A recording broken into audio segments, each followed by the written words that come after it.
Hey everyone, Denise Morris here from Knack Training, and today's tutorial video is going to be about Microsoft PowerPoint, more specifically about creating automatic slide transitions. When you are working inside of PowerPoint and you want those slides to move after a minute, after 20 seconds, we can do that. We can set up our slides and even specific slides to move at a specific time or when things have been clicked. I'm going to go ahead and show you how you can set that up and some other best practices while using the automatic slide transitions. All right, I'm inside of a already created PowerPoint. Funnily enough, it is about PowerPoint core skills. And I want us to first look at the transitions tab. So up here, the transitions tab, this allows you to transition between slides. And you can see there are quite a few. Morph is a really awesome one. It can move things from the previous slide to a new location on a current slide. Fade is also very popular. It fades away, revealing the current slide. The others are pretty self-explanatory. Push up, wipe to the left, split the screen, reveal over and over, quite a few different ones. You can also click on this drop down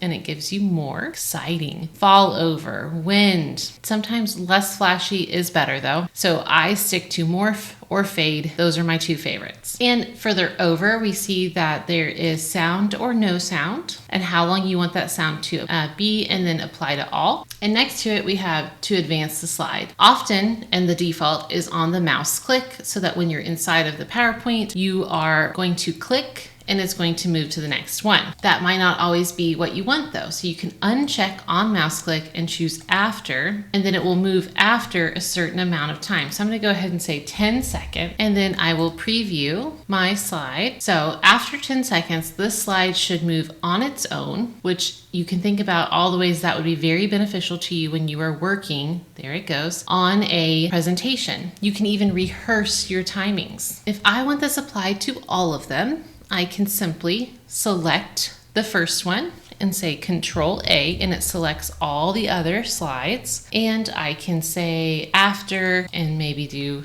a minute, 60 seconds. That is very common. If I want also them to all be fade, that will be applied there too. Works quite well. Now, some best practices when using this. I already mentioned you could definitely rehearse your timings, and under the slideshow tab, there is rehearse timings. So you could keep up with practicing and then seeing how long it takes you to discuss and then make that timing move right when you're finished. Notice this area is also checked, use timings. You want to use that so that those 60 seconds will be applied. But there's also one more piece. If you go up here to set up slideshow, this opens and it is a few more options for you. And this one right here, loop continuously until hitting escape. That is great for trade shows or lobbies where you want it to be continuously going without having to, repeat the slides. So let's review some best practices. Use those uniform transitions for a professional look. Avoid overly flashy effects. Fade is a corporate favorite. For those time briefings, match the slide to the spoken script. And lastly, for lobby displays or trade shows, turn on that loop continuously. Moving forward, I hope you add different transitions to your slides, and if using a timed slide is helpful, I hope you use that as well.